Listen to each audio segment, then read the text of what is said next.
It's Sunday na naman mga katalipandas and happy Sunday sa inyong lahat. Another tema na naman ang dala ng inyong abang lingkod na sa Talipandas. Dahil nga ngayong araw na ito ay maglilinis tayo ng ating balur. Since wala naman tayong nani, katulong, or kasambahay, or whatsoever, ay no choice tayo kaya kailangan tayo ang magkukuskus din eh. Although Disney princess ako dito, char! Ay nakakahiya din namang lagi mong iaasa sa mga kakwarto, ay dito ka din naman nakatira. So sa madalit sabi, sa ayaw at sa gusto mo ay kailangan mong gumalaw-galaw at baka maestro. Ari nga at maya-maya pa nga lang ay nakatapos na ako maglinis at talaga nang napakaginahawa pag malinis ang iyong tinitirahan. Masarap gumalaw, masarap kumilos, talaga namang ang kulang na lang ay magmamahal. Uy! Saan ang galing yon?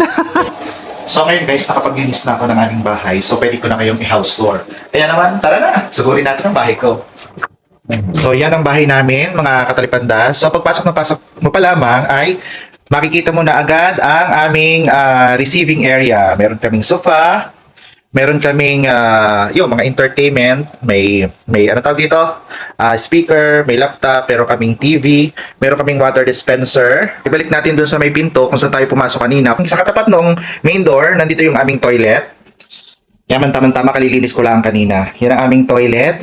Alam nyo mga kapatid, isa sa pinakamahalaga sa mga naghahanap ng bahay dito sa Dubai ay mayroong sariling toilet, yung isang room. Dito sa Dubai mga katalipandas ay kapag ikaw ay maliit lang ang sahod, sabihin na natin kahit hindi maliit ang sahod pero kung gusto mong magtipid at makaipon, ay mamumupahan ka sa isang bed spacer o kaya naman sa isang partition. So dito sa amin, meron kaming tatlong partition na pinaghahati-hatian namin. Back 2015, mga katalipandas, ay dumating ako dito sa Dubai through my father and through my cousin. So, umuupa lang ako ng isang bed space which is worth of 750 dirhams. Ang equivalent doon, mga katalipandas, sa pesos ay 11,250. Take note, yun ay bed space. Sa taas yun sa taas. Kapag sa mababa ka naman, siguro mga nasa 800 to 900 pag couple. Single 800. So mga nasa more than 12,000, 30,000 pesos. Ngayong 2024 mga katalipandas, ay dito na ngayon ako sa loft bed style partition worth of 1,000 dirhams. Ito ay equivalent to 15,000 pesos. Kaya naman tara, silipin natin kung ano yung nandoon sa room na yon. As I said nga earlier mga katalipandas, meron kaming tatlong partition. Meron kami dito sa baba, couple yan.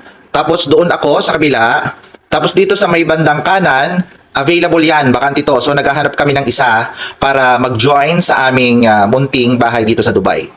So tara, akyatin natin yung bahay ko. Pakita ko sa inyo kung ano ang kung gaano ang kalaki ang space. Masasabi bang malaki? Hindi naman gaano malaki pero okay din naman. Yan yung akin, yan yung partition ko. Couple bed ang gamit ko. Good for one, good for single talaga. Tapos ipakita natin yung available namin dito. Couple nga pala yung nakatira dito dati. Yan, naka-cortina siya. Bali cortina lang ginagamit namin para hindi masyadong sikip. So yan, ang available namin. Kung ano yung sukat doon sa akin, ganito din ang sukat dito sa kabila. So ito, bakante ito. Sa mga gusto pong mag-avail ng partition, yung single, ay pwedeng-pwede po dito sa amin. Ito nga pala yung view sa taas ng aming biranda. Char! May biranda. Yan. Ito yung view. So yun, makikita mo, natutulog pa yung amo ko dun sa sopa. Ayan o, tulog na tulog. So yan ang view. Ito yung biranda namin, mga kapatid. Yan, ito yung biranda. So, kung 5'7 ka, pababa, pwede kang tumayo dito. Hindi ka mauumpog sa ceiling, straight yung pagtayo mo. Yan. Hindi ka mauumpog.